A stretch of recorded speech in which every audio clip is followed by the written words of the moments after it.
Madhubani painting is also known as Mithila painting, is a style of painting practiced in the Mithila region of India and Nepal.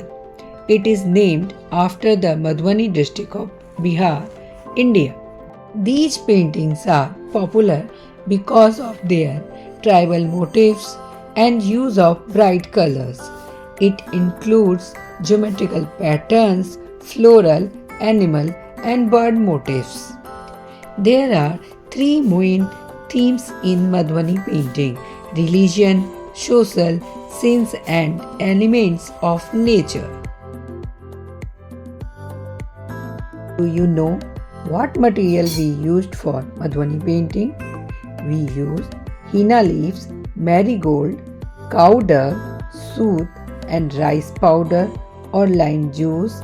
Turmeric were eco-friendly materials from which artists extract colors. Madhubani painting were done using colors extract from nature. But nowadays we use permanent markers, bold markers, acrylic colors, poster colors, etc.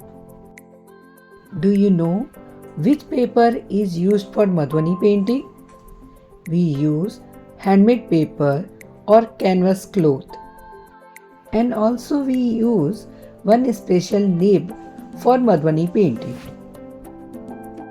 Madhubani painting has 5 distinctive styles: Bharni, Kachni, Tantrik, Godna and Kohbar.